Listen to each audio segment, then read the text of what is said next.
Bem-vindo ao canal Saber Linguagem. Meu nome é Lucas Maciel, eu sou professor na Universidade Federal de São Carlos e estudioso das obras do Círculo de Bakhtin há quase 20 anos. No vídeo de hoje, nós continuamos falando a respeito da obra Problemas da Poética de Dostoiévski e iniciamos a discussão do capítulo 4, Peculiaridades do Gênero, do Enredo e da Composição das Obras de Dostoiévski. Nesse capítulo, o Bakhtin vai abordar questões relacionadas ao gênero, ao enredo e à composição do romance polifônico. O Bakhtin já inicia o capítulo falando que a ideia, o herói e o próprio princípio polifônico não cabem nas formas de gênero, nas formas de enredo e de composição de romances, digamos, mais tradicionais, como romance sociopsicológico, biográfico, familiar e de costumes. Por exemplo, em termos do romance biográfico, que o Bakhtin comenta, existe no romance biográfico uma unidade entre o caráter do herói e o enredo de sua vida. O herói ele tem que coincidir com aquilo que se espera dele. Como nós já comentamos em outros vídeos, no romance polifônico do Dostoiévski, o herói está sempre em formação e ele pode sempre não coincidir consigo mesmo, ele pode sempre mudar. Agora, no romance biográfico, se espera uma certa coerência entre o personagem e aquilo que é a sua vida. Essa coerência não é um pressuposto que esteja presente no romance polifônico do Dostoiévski. Bom, então perguntará o Bakhtin, será que, a exemplo do que dizem outros críticos, uma das bases para o romance polifônico do Dostoiévski seria o romance de aventura?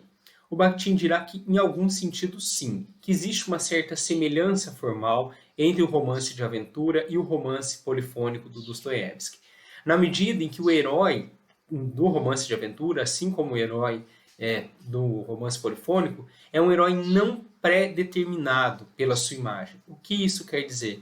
Que no romance de aventura, o herói também não está, desde o início, dado num conjunto de características que digam quem ele é e que devam permanecer estáveis. Esse herói, como um tipo social, um conjunto de características, não é a base do romance de aventuras, assim como também não é a base do herói do romance dostoiévskiano. Por exemplo, no romance de aventura, você pode ter um aristocrata que passa por diversas situações. Mas ali, esse aristocrata, ele não interessa ao romance de aventuras enquanto um tipo social. Ele interessa enquanto um ser humano que está vivenciando aquelas questões de aventura relacionadas a questões muito mais humanas, como a sobrevivência, a satisfação de desejos sexuais ou de questões sensuais. Enfim, embora ele possa pertencer a uma determinada classe social, o que importa no romance de aventura é esse homem também em constante formação, não como um tipo social, mas como um homem relacionado a aspectos da humanidade, como a manutenção da vida, por exemplo. O Leonid Grossman, a respeito do qual Bakhtin já havia comentado no início do Problemas da Poética de Dostoiévski, que nós já comentamos também no início desses vídeos, ele vai falar que, a exemplo dos romances de aventura, também no romance dostoiévskiano, vão aparecer crimes misteriosos, desastres, fortunas inesperadas, todas essas questões de enredo que também aparecem no romance polifônico. Bom, perguntará o Bakhtin, quais as funções do mundo de aventuras no plano artístico de Dostoiévski? Segundo o Grossman, haveria três funções. Então, Bakhtin pergunta e ele traz a resposta do Grossman. Haveria três funções. Uma primeira questão que o romance de aventura traz para o romance dostoiévskiano seria um interesse narrativo, na medida em que esse romance de aventuras ele facilita ao leitor acompanhar as discussões filosóficas que são trazidas no romance polifônico. Bom, aqui então nós já precisamos parar para fazer uma observação. No romance de aventuras, comum, digamos assim, não existem questões filosóficas sendo discutidas. Ele é um romance de aventuras. Lá no romance polifônico do Dostoiévski, não. Existe a aventura, mas também existem discussões filosóficas. E o que o Grossman está dizendo? Olha, ao trazer a questão da aventura, dos movimentos de enredo inesperados, né, crimes, desmascaramentos, outras questões dos romances de aventuras, isso facilita para o leitor acompanhar as discussões filosóficas que nós temos nos romances de Dostoiévski e, portanto, de alguma maneira, vai facilitar o interesse narrativo do leitor. O Bakhtin vai discordar disso, na medida em que ele vai dizer que essas discussões filosóficas, né, o objetivo, o motivo do Dostoiévski trazer alguns elementos do gênero romance de aventura para o gênero romance polifônico não é facilitar ao leitor o acompanhamento das discussões filosóficas. É como nós vamos ver mais à frente, inclusive nesse vídeo, o fato de que essas questões de enredo elas suscitam discussões filosóficas. Então, algumas cenas de debate, de desmascaramento, de conflito, elas permitem que determinadas ideias que são sempre personificadas em determinados indivíduos, no caso da representação literária de determinados personagens, que essas questões sejam colocadas à prova. Então, essas ideias filosóficas, essas visões de mundo encarnadas nos sujeitos, encarnadas nos heróis, encarnados nas personagens, elas são suscitadas, debatidas, confrontadas a partir de determinadas questões de enredo. Bom, o Grossman vai dizer também que esse mundo de aventuras traz para o leitor a simpatia pelos humilhados e ofendidos. Como nós vamos ver também mais à frente, de fato, os heróis dostoiévskianos, muitas vezes, eles vão a esse submundo. Mas, mais uma vez, o que nós temos que lembrar? Que ao ir ao submundo, qual que é o objetivo narrativo do Dostoiévski? É fazer com que o seu herói leve junto consigo determinadas ideias filosóficas, determinadas ideologias que vão poder ser testadas, confrontadas, debatidas também nesse mundo. Então não é apenas uma simples questão de despertar a simpatia pelos humilhados e ofendidos, mas é testar as ideias que os heróis carregam até a esses mundos. E por fim, o Grossman ainda indica a questão de fundir o elevado com o grotesco. E de fato, nos romances dostoiévskianos, nós vamos ver essas questões do elevado e do grotesco, que muitas vezes não são apenas fundidas, elas permanecem como duas faces daquele mesmo sujeito, daquela mesma ideia.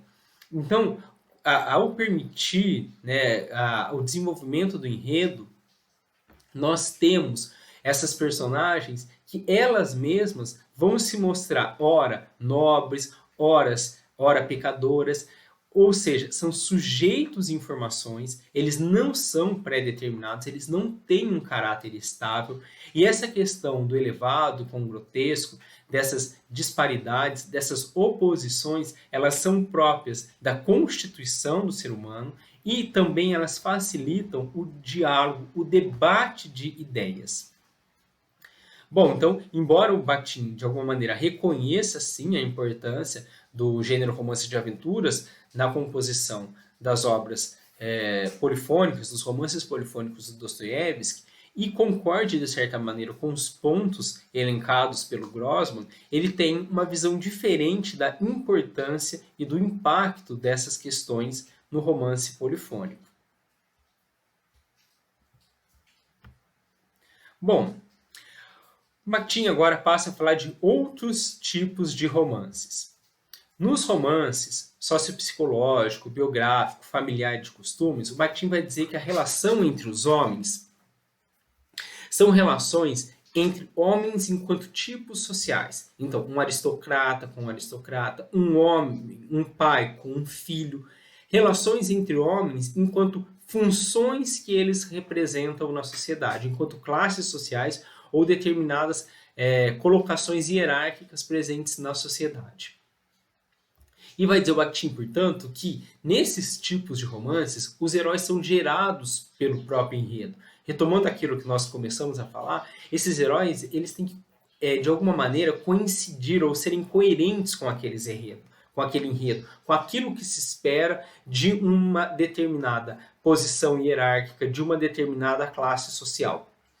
Portanto, aí as relações entre os homens, elas são muito mais fundamentadas nas relações sociais, nas posições sociais entre esses sujeitos, do que como, vai ver o Bakhtin logo na sequência, nas relações que os homens se colocam no romance polifônico.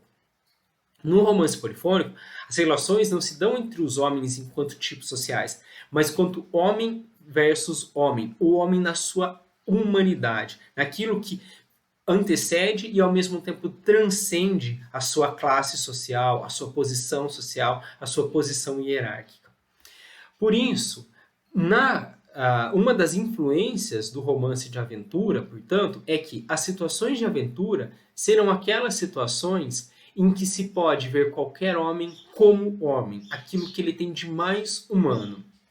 Então, as situações de aventura vão confrontar o homem, vão fazer ele expressar aquilo que ele pensa, o modo como ele vê a vida, algo que vai muitas vezes além da classe social a que ele pertence e vai no fundo da sua própria humanidade. Então, se em alguns romances eu olho o homem enquanto um sujeito de uma determinada classe social, no romance polifônico, eu estou olhando o homem como alguém que vai além dessa classe social.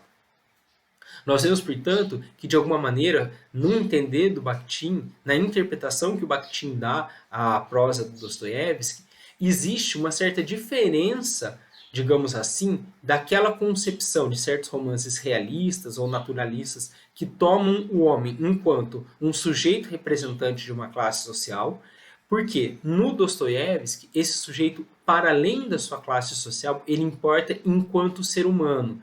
E as questões que são colocadas para ele vão além e às vezes antecedem, porque são questões filosóficas, vão além e antecedem essas questões de classe social. E vão buscar no homem aquilo que ele traz da sua própria humanidade. Bom, o Bakhtin, reforçando aquilo que inclusive nós já falamos em vídeos anteriores, ele vai dizer que no Dostoiévski, o herói do romance de aventuras, ele se combina com a ideia. Então, o que eu tenho? Eu posso até ter um herói, um personagem principal de um determinado romance que passeia pelo submundo, que é confrontado com situações de conflito, questões inesperadas, fortunas, mistérios, enfim. Mas todas essas situações extraordinárias, elas são colocadas não apenas por uma questão de enredo, mas para que elas possam levar o homem a experimentar a sua ideia, ou seja, haver uma experimentação da ideia no homem. Novas situações de enredo fazem com que o homem teste as suas convicções, teste as suas ideias, teste as suas ideologias, teste a sua cosmovisão, o seu modo de ver o mundo. Dirá o Bakhtin, então, que a combinação do enredo de aventuras e das discussões filosóficas vai parecer uma transgressão ao próprio gênero. Porque no romance de aventuras há um enredo cheio de reviravoltas, em que o herói passará por várias peripécias, por várias mudanças, mas no romance polifônico, essas mudanças, essas peripécias, esses conflitos, eles estão sempre em prol de discussões filosóficas. Então veja que eu tenho uma combinação bastante inusitada e que para muitos vai parecer uma transgressão do gênero. Só que o Bakhtin vai dizer o seguinte, embora isso pareça uma transgressão do gênero, isso não é uma transgressão do gênero. Por quê? Porque essa combinação entre romance de aventuras, ou enfim, questões de enredo e discussões filosóficas, ela remonta à antiguidade. E aqui o Bakhtin começa a fazer um trabalho de retrospectiva literária, histórica, para falar a respeito do desenvolvimento da questão dos gêneros, do discurso. Aqui nesse capítulo ele quer falar a respeito do gênero, do enredo e da composição, mas nessa parte inicial do capítulo ele se focaliza principalmente na questão do gênero. Bom, então ele vai dizer que existe a necessidade de uma história dos gêneros, de uma poética histórica que retome a ascendência dos gêneros, como o Dostoiévski pôde desenvolver o romance polifônico, que, no entender do Bakhtin, é um novo gênero discursivo. Ele pôde, a partir de determinadas bases, que para o Bakhtin não estão ali próximas ao momento em que o Dostoiévski escreve, mas elas remontam à própria antiguidade. Segundo Bakhtin, o gênero discursivo ele vive do presente, mas ele sempre recorda o seu passado, ele sempre recorda o seu começo. Então, aquilo que é trazido nos romances polifônicos pelo Dostoiévski e desenvolvido de uma maneira criativa, vai dizer o Bakhtin também mais à frente, ele tem as suas bases no próprio transcorrer histórico, nas origens de determinados gêneros de discurso, e é isso que ele vai falar. Então aqui também cabe uma observação, porque muitas vezes nós vamos ler lá o texto, os gêneros do discurso da década de 50, de 1952, 1953, e nós olhamos para aquela discussão desconsiderando que essa questão dos gêneros ela é importante para o Bakhtin. Ele acredita que essa questão é fundamental para você falar a respeito da poética, para falar a respeito da escrita, escrita estética de um determinado autor. E é o que ele faz aqui no caso do Dostoiévski, ele vai buscar trazer para a discussão uma retrospectiva histórica que ajude a esclarecer a poética, a composição, o enredo, o gênero no Dostoiévski. E é isso que ele passa a fazer.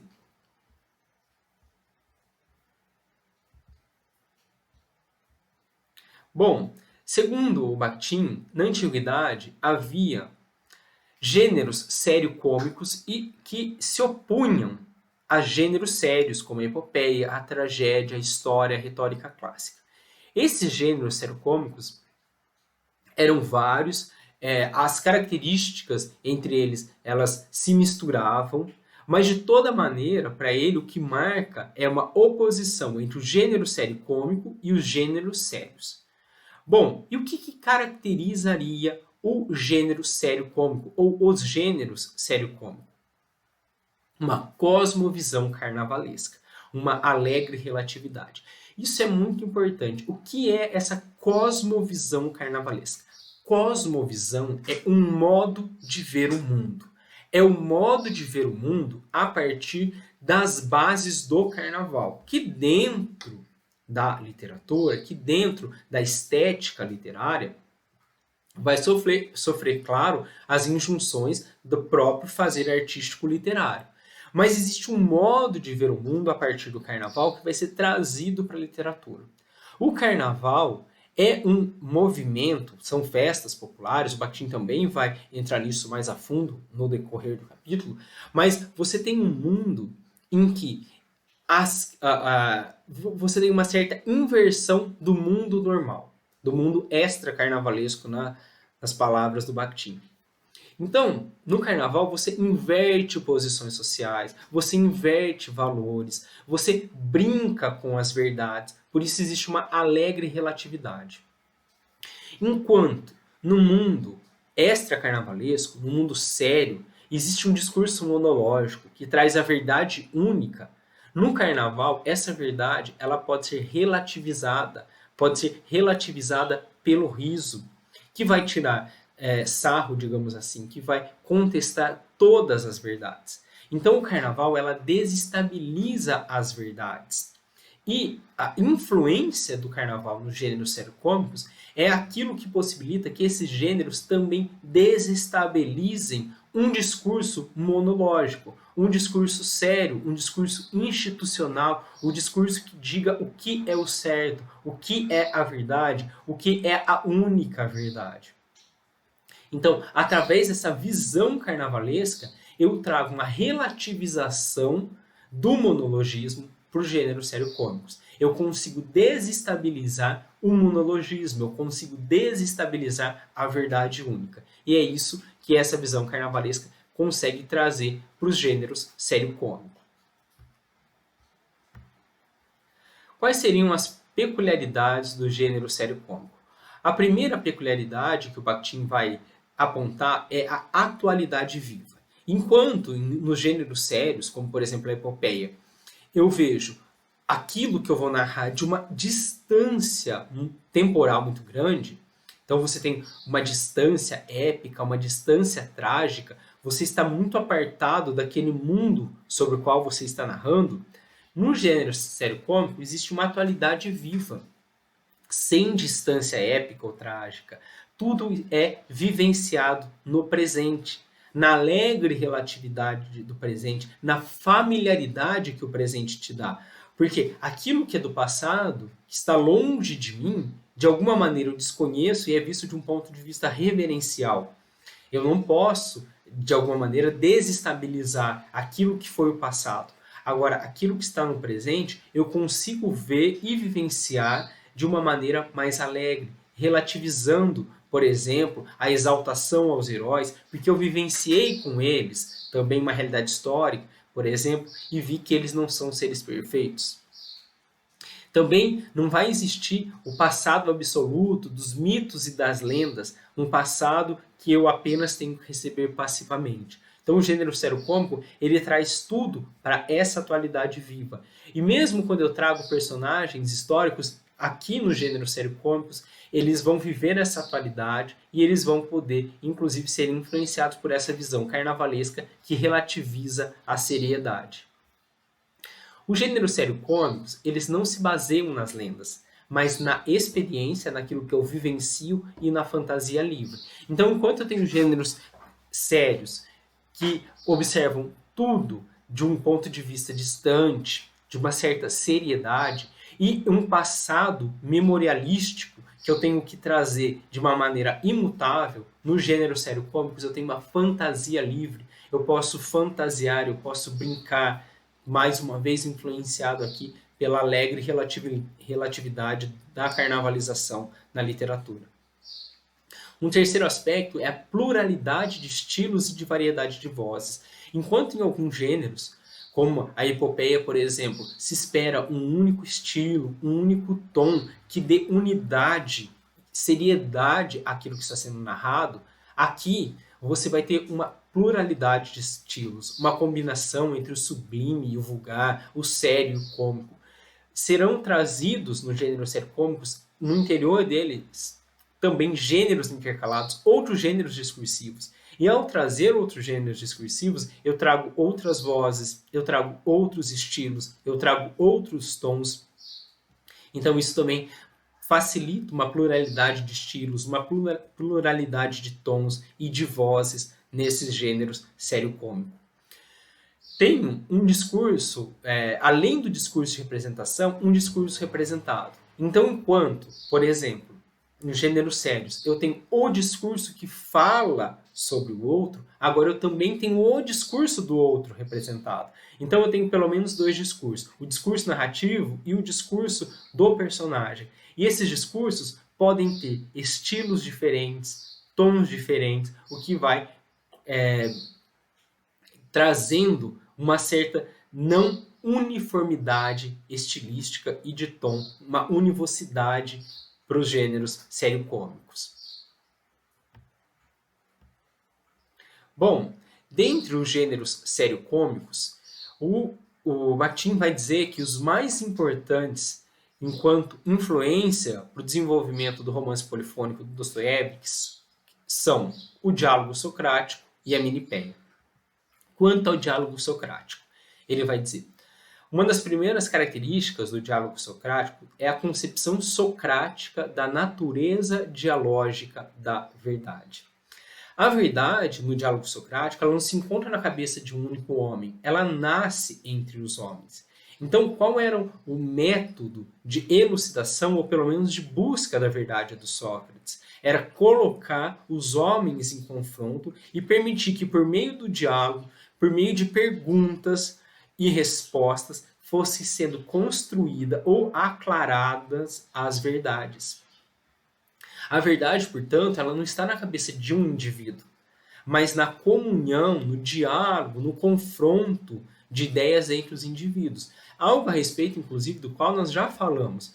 Então, vocês vão percebendo aqui que alguns aspectos que o Bakhtin já vem falando desde o início, eles vão sendo corroborados por essas observações que ele faz a respeito desses gêneros, que influenciam do ponto de vista dele a escrita do Dostoiévski.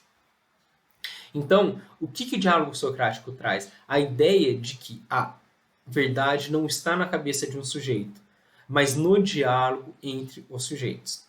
Além disso, do diálogo socrático, nós temos dois procedimentos importantes e que estarão presentes no romance polifônico de Dostoiévski, que são a síncrese e a anácrise. O que é a síncrese? É a confrontação de diferentes pontos de vista.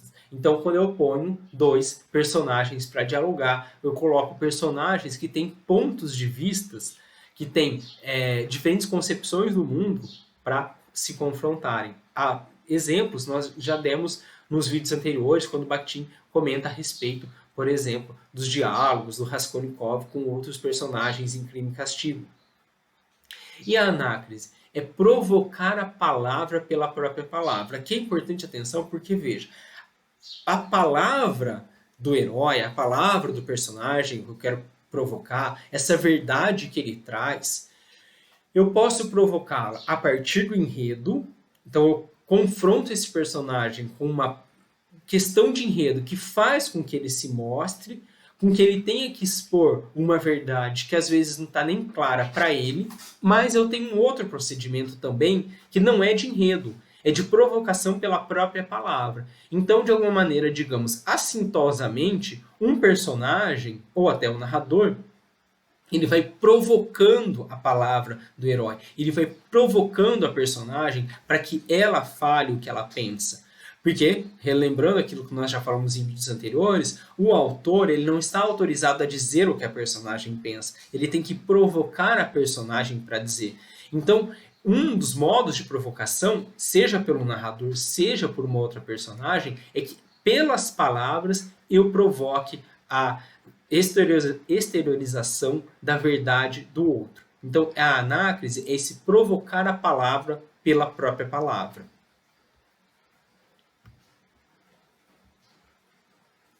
No diálogo socrático, ainda vai apontar o Dostoiévski, o Bakhtin, nós temos a presença de ideólogos. Porque as questões que esses sujeitos discutem nos diálogos socráticos, elas não são questões do dia a dia, questões de alguma maneira mais prosaicas. Elas são questões filosóficas. Elas são questões da busca da verdade do homem, do que é o homem, de qual é o seu papel na vida, da existência ou não existência de uma vida pós-morte. Ou seja, são questões que estão para além da realidade imediata, do dia a dia, do cotidiano. Uma outra questão também que o diálogo socrático traz é o diálogo do limiar. Uma questão que nós vamos ver também no gênero seguinte, que é a menipeia, e que nós vamos ver o Bakhtin comentar dessa presença do diálogo no limiar nas obras do Dostoiévski, né? A importância desses debates, desses diálogos em situações de limiar, na porta, na antessala, naquele momento em que o herói ele está para entrar em um novo mundo ou para sair de um determinado mundo e ingressar em outro. Porque nesse diálogo no limiar, o enredo e não a palavra, ele provoca a palavra do outro. Ele provoca que o outro diga aquilo que ele pensa. Então, o diálogo socrático também traz esse limiar, situações limiares que fazem com que o homem diga quem ele é. Por exemplo, o limiar da vida e da morte. Então, quando o homem ele está prestes a morrer, ele vai poder, por exemplo, expressar tudo aquilo que ele pensa sem as amarras sociais, porque ali ele está no momento da sua última humanidade. Ele, de alguma maneira, está desvinculado das amarras sociais, da sua posição social, que não vai importar no pós-vida. Então, ele pode, de alguma maneira, trazer aquilo que ele sente, aquilo que ele pensa enquanto homem, expressar a sua humanidade mais profunda.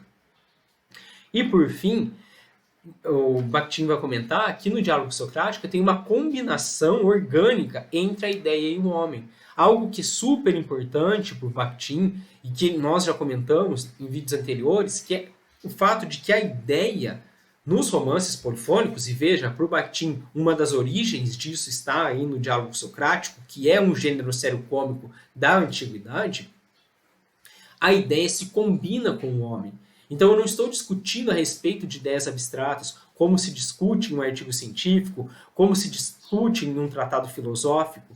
Eu estou trazendo ideias que estão encarnadas em determinados homens. Então essas ideias concretas agora, elas são vivenciadas por um homem a partir da sua cosmovisão, da sua consciência, do seu modo de ver o mundo. E essas ideias, portanto, são pontos de vista, muito mais do que ideias abstratas. Na sequência, o Bakhtin vai falar de um outro gênero sério-cômico, para ele fundamental quanto à sua influência na composição do romance polifônico, que é a sátira menipeia. Ele traz uma nota histórica a respeito da provável origem do gênero, e ele vai falar que o nome do gênero se deve provavelmente a Menipo de Gádara, que lhe deu a forma clássica. Então já estavam sendo escritos textos do gênero discursivo sátira menipeia, mas o nome vem com o Menipo, que provavelmente deu a forma clássica a esse gênero.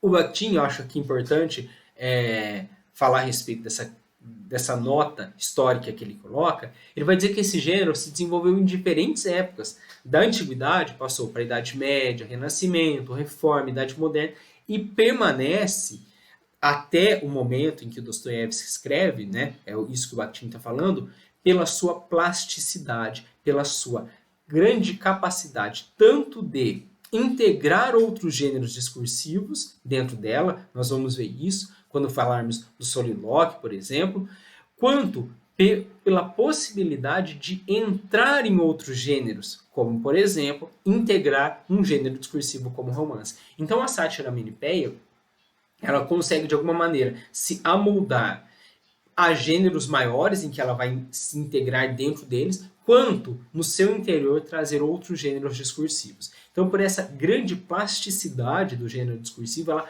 permanece e segue sendo desenvolvida aí durante esse longo percurso histórico. Para o Bakhtin, a sátira menipeia é um gênero portador da cosmovisão carnavalesca. E por que isso importa tanto? Porque nos gêneros que têm essa cosmovisão carnavalesca, eu tenho uma quebra do monologismo. Eu tenho uma quebra da verdade única. Eu tenho a quebra de um posicionamento único. Aqui eu vou ver que as verdades são relativizadas pelo viés, pelo modo que se vê essa verdade a partir do carnaval. Um carnaval que não vai permitir nenhuma estabilização, que não vai permitir, que vai desestabilizar todas as verdades que se queiram como únicas.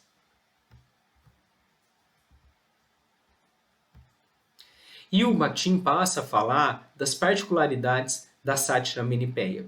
Segundo ele, a sátira menipeia, em confronto com o diálogo socrático, ela traz um maior peso do cômico, diferentemente do diálogo socrático, que não traz tanto esse peso do cômico. Ele pode aparecer, mas não de maneira tão enfática. Existe também, em confronto com o diálogo socrático, uma maior liberdade de dimensão de enredo, sem as limitações históricas e memorialísticas do diálogo socrático, porque o diálogo socrático ele nasce como uma representação, né, uma espécie de transposição dos diálogos do Sócrates com determinadas pessoas, com seus discípulos, e depois vai se desenvolvendo como gênero e sendo aplicado a outros contextos.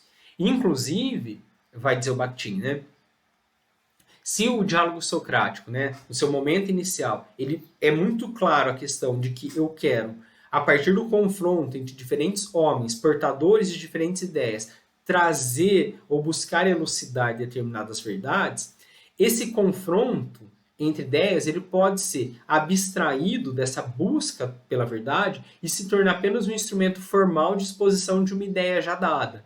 Então, ao invés de fato, eu estar buscando a verdade, às vezes, com o desenvolvimento histórico, eu posso pegar a forma desse gênero, mas eu já ter a verdade e apenas simular um diálogo para mostrar a verdade que já estava antes pré-construída. Bom, mas voltando aqui, né, para essa questão, o que acontece? Na sátira menipéia, eu não tenho essa questão da memorialística de retomar os diálogos socráticos. E eu tenho, portanto, uma maior liberdade de inventar e de enredo de outras situações, porque eu não estou preso, inclusive, a uma situação de enredo que seja apenas o confronto entre dois sujeitos dialogando, dois ou mais sujeitos dialogando. Eu vou ter situações extraordinárias que vão servir para provocar e experimentar uma ideia filosófica. Então veja aquilo que o Bakhtin estava dizendo lá desde o começo. No gênero romance de aventuras, eu tenho situações excepcionais, mas se eu retomar aqui da antiguidade a sátira menipéia, eu vou ver que essas situações excepcionais, na antiguidade, elas estavam colocadas para confrontar determinadas ideias, determinadas ideologias, determinados posicionamentos filosóficos. Então o enredo estava em função do desenvolvimento, do confronto, do diálogo, do debate de ideias filosóficas. Bom, o Bakhtin também vai observar aí na sátira menipéia a presença desse naturalismo do submundo, heróis que vão ao submundo e que carregam consigo as suas ideias, ideias que vão ser testadas nesse submundo. Porque as ideias filosóficas, as mais altas ideias, mesmo assim, elas são ideias que dizem respeito ao homem, ao ser humano. E mesmo quem vive no submundo é um ser humano. Então será que aquela verdade que aquele herói traz, um herói que pode não ser do submundo, mas que aquele herói traz de um outro mundo e vai para esse submundo, né, para as classes mais desfavorecidas, para prostíbulos, por exemplo, será que mesmo ali essa ideia que traz aquilo que é mais humano, que traz aquilo que é mais da humanidade de cada indivíduo, será que ali também elas são de fato relevantes, coerentes, elas se encaixam, elas se adequam a esse mundo, a esse submundo? Correlacionado a isso, nós temos o quinto aspecto, a colocação das últimas questões. O que são essas últimas questões? Não são questões sociais, por exemplo, questões de ordem prática, pragmática. São as questões do homem. O que é o homem? O que é a vida? Por que eu existo? Existe vida após morte? Ou seja, eu coloco as questões mais importantes para qualquer ser humano, do ponto de vista da sua própria humanidade. Questões, de alguma maneira, que transcendem classes, que transcendem épocas e que dizem respeito a todos os seres humanos enquanto seres humanos. O Bakhtin também comenta, em termos aí da sátira menipéia, da estrutura triplanar, em que eu tenho ação e as síncreses, esses confrontos de ideias que passam por diferentes planos. No caso das sátiras menipéias, da Terra, do Olimpo e do Inferno. E qual que é a importância dessa triplanariedade, né? Dessa estrutura triplanar? É porque de um plano para o outro eu tenho limiares, o limiar da Terra para o Olimpo, o limiar do limite com o inferno, porque ali, no limite, para entrar ou para sair de um desses mundos, o homem é confrontado em suas últimas questões. Então, o homem que chega ali, ele vai entrar no céu, primeiro ele vai ser inquirido, questionado a respeito das suas verdades. Personagens que queiram entrar no Olimpo, né, eles vão ser questionados a respeito das suas verdades. E isso, como nós vamos ver, também aparece no Dostoiévski. Cenas dos personagens nas portas, nas antessalas, naquilo que antecede a entrada em determinados ambientes. Temos também um fantástico experimental. Então, por exemplo, o homem que consegue ficar muito acima do mundo e observar a Terra, o planeta Terra, de um outro ponto de vista, ou uma determinada superfície do planeta Terra de um outro ponto de vista, porque, mais uma vez aí, eu consigo ter um deslocamento das verdades, olhar as questões filosóficas, as questões humanas, de um outro ponto de vista, deslocar o meu ponto de vista, confrontar as minhas próprias ideias a partir de um ponto de vista deslocado daquilo que eu vivencio. Um oitavo aspecto que o Bakhtin comenta a respeito da sátira maniqueia é uma certa experimentação moral e psicológica que se consegue por meio de sonhos, de loucura, da dupla personalidade. E para que servem os sonhos, a loucura e a dupla personalidade, entre outros aspectos dessa experimentação moral e psicológica das ideias, na sátira maniqueia e também nos romances dostoievskianos? Elas permitem mostrar a não coincidência do homem consigo mesmo, a possibilidade desse homem ser outro.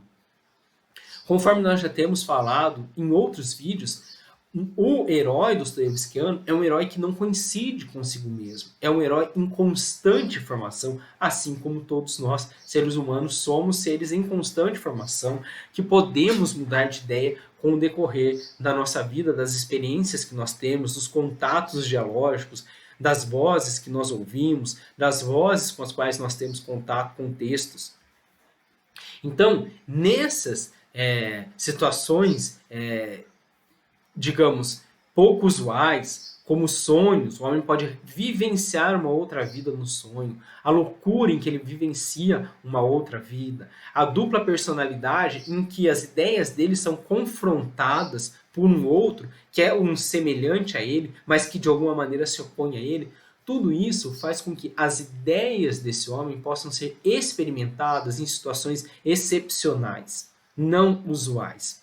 E isso permite que o homem veja essas ideias e que ele consiga perceber que ele permanece em formação, que as ideias dele não estão acabadas, que ele mesmo não tem certeza das ideias que ele vivencia. E que ele possa, portanto, ver essa característica tão importante da humanidade, que é a sua não coincidência, a sua possibilidade de estar em constante formação, em constante mudança, a possibilidade de ser outro. Temos também cenas de escândalo, como nós vamos ter em Dostoiévski. Essas cenas de escândalo, em confronto, por exemplo, com os gêneros sérios, elas desestabilizam esse mundo dos gêneros sérios. Não cabem escândalos, de alguma maneira, nas epopeias, por exemplo. Porque ali você tem um tom, um estilo, e o escândalo, ele traz uma palavra inoportuna, ele traz uma palavra em um estilo que não é o adequado para aquele momento, ele traz uma situação que não é adequada para aquele momento. Ele desestabiliza um mundo unívoco, de uma única voz, de um único estilo, de um único tom. Vamos ter contrastes agudos e oxímoros, como, por exemplo, uma prostituta que é pura, um rei que se encontra na posição de escravo, enfim, um ladrão que é uma pessoa nobre. Isso mostra esse caráter do ser humano que não é um ser já pré-determinado, um conjunto de características predadas e que traz na sua própria composição contradições. E a partir das quais, inclusive, ele vai vivenciando as suas próprias ideias de modos diferentes, porque ele é um ser que titubeia, não muito certo a respeito do que ele pensa. Ora ele pensa isso, ora ele pensa aquilo, e ele vai mudando, e ele vai mostrando, do ponto de vista dostoievskiano, essa eterna formação da humanidade, essa eterna formação do que é ser o homem. Temos também a utopia social. Então, na sátira maniqueia, nós vamos ter a representação de mundos utópicos, de mundos diferentes. Ver o mundo, conceber um mundo diferente, é também ver ideias diferentes, ou ver as nossas ideias em um mundo muito diferente daquele que nós vivenciamos. Trata-se, portanto, não só de questões de enredo, mas de questões de mostrar as ideias em outras situações não usuais. O emprego dos gêneros intercalados. Então a maniqueia já traz outros gêneros discursivos que vão ser integrados nela. O que o romance também vai trazer, vai dizer o Bakhtin, no romance polifônico, você vai trazer outros gêneros, você traz um bilhete, você traz um poema, e tudo isso contribui para diferentes tons, diferentes estilos que vão integrar esse romance e que vão dar esse romance, no seu conjunto, algo polistilístico, pluritonal. uma multiplicidade de estilos e pluritonalidade, né, em decorrência justamente também desses gêneros intercalados e da presença de diferentes personagens, cada um dos quais que pode trazer o seu registro, o seu modo de falar. Uma publicística atualizada. O que é essa publicística atualizada? São gêneros discursivos que vão falar sobre temas correntes, sobre a atualidade viva, as ideias correntes, as ideologias correntes, os confrontos correntes de um determinado momento do tempo. Então, nos gêneros da publicística, nós temos uma polêmica com vozes da atualidade. E isso é trazido, né, diferentemente dos gêneros séricos, que vão ver o passado histórico, aqui eu tenho uma publicística atualizada, vou discutir aquelas questões que dizem respeito a todos nós no momento em que nós vivemos. Continuando na sua exposição, o Bakhtin vai retomar aquilo que nós já dissemos, né, que a sátira menipéia ela pode incorporar outros gêneros ou ser incorporadas a outros gêneros, ou seja, ela tem uma grande plasticidade, e aqui o Bakhtin comenta a respeito de 3 gêneros discursivos cognatos parecidos com a sátira menipéia e que podem ser integrados na sátira menipéia. Um primeiro é a diatribe, que é um diálogo com o interlocutor ausente. Então, quando o sujeito fala, simula um diálogo, mas o interlocutor está ausente. Esse procedimento, que também permite a exposição da palavra do sujeito, permite o seu confronto com um sujeito imaginário, mas que pode ser um recurso interessante, porque embora eu não esteja de frente a um determinado sujeito, eu simulo estar conversando com ele, e isso me permite a elucidação até mesmo do meu próprio ponto de vista, da ideia conforme eu a vivencio. Temos o solilóquio, que é o diálogo consigo mesmo, um homem, e isso permite que nós acessemos o homem interior, que é inacessível ao outro. Então, quando o homem fala consigo mesmo, quando em uma narrativa se focaliza a autoconsciência, o diálogo do sujeito com ele mesmo, nós conseguimos olhar o homem pensando consigo mesmo, expressando as suas próprias ideias. Isso também é, digamos, um ganho da representação literária. Observar como o homem pensa, no seu diálogo interior, como ele, na sua consciência, na sua autoconsciência, ele traz para dentro de si outras vozes e dialoga com essas vozes, como nós falamos, por exemplo, quando nós falamos do Raskolnikov, quando ele está lá pensando nas vozes que ele ouviu da mãe, da irmã, de outros personagens com os quais ele dialoga no interior da sua autoconsciência. Temos o simpósio, que é esse diálogo dos festins, em que eu tenho uma grande liberdade, em que eu conjugo o insulto com o palavrão, o sério com o cômico, um diálogo, de alguma maneira, bastante livre, porque ele está em uma festa, ele está desamarrado das questões e das imposições sociais. Também pode ser, de alguma maneira, integrado à sátira menipéia. Segundo o Bakhtin, então, haverá um conjunto de repercussões da menipéia no romance de Dostoiévski. E, de fato, algumas nós já até vimos, outras vão ser comentadas pelo Bakhtin no decorrer aqui do Problema Poética de Dostoiévski, mas nós conseguimos ver, então, muitas dessas questões que o Bakhtin vem comentando a respeito do Dostoiévski, ele traz desse importante estudo histórico que ele faz do desenvolvimento dos gêneros discursivos, em que ele se volta até a antiguidade e até determinados gêneros do sério cômico, e aqui ele destaca 2, o diálogo socrático e a sátira menipéia, e ele traz características desse gênero que ele vê reverberando, que ele vê repercutindo, que ele vê influenciando o romance polifônico do Dostoiévski. Aí ele diz, mas será que isso vem de uma memória subjetiva? É o Dostoiévski que lembra do início desses gêneros? Não, ele vai dizer, isso faz parte da memória objetiva do próprio gênero. Então o que ele está dizendo? O próprio desenvolvimento dos gêneros discursivos, os gêneros eles vão se desenvolvendo e guardando e mantendo em si elementos da arcaica, elementos do seu desenvolvimento histórico. Então não é algo do autor, mas é algo do próprio gênero que permanece e que pode ser modificado e atualizado, como vai acontecer aqui no caso do Dostoiévski. De todo modo, aí, sintetizando essa primeira parte, né, sintetizando, ou melhor, finalizando essa primeira parte aqui do capítulo, o que vai dizer? De todo modo, apesar de toda essa influência da Menipeia, de toda essa influência do diálogo socrático, de outros gêneros como romance de aventura, é necessário focalizar que o Dostoiévski, no entendimento do Bakhtin, ele criou um gênero discursivo novo, que é o gênero romance polifônico. E, para o Bakhtin, a polifonia ainda não estava presente na Menipeia. Então ele traz uma série de características que são importantes e que nós vamos ver repercutindo, reverberando, aparecendo nos romances polifônicos do Dostoiévski, mas isso ainda não é a polifonia.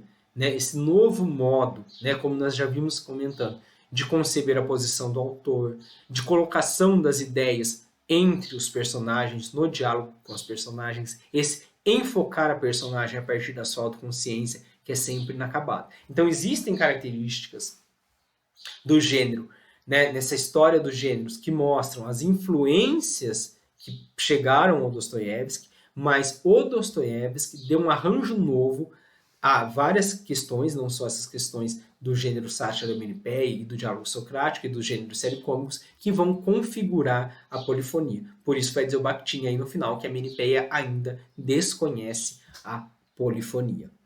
Bom, então, nesse vídeo nós falamos a respeito dessa questão do desenvolvimento histórico dos gêneros, de como esses gêneros que são trazidos lá desde a antiguidade, eles acabam reverberando, repercutindo na composição do romance polifônico. Eu espero que você esteja gostando dos vídeos. Vai me contando aí se você está lendo, se você está acompanhando, de onde você está, qual é a sua universidade, que curso você faz.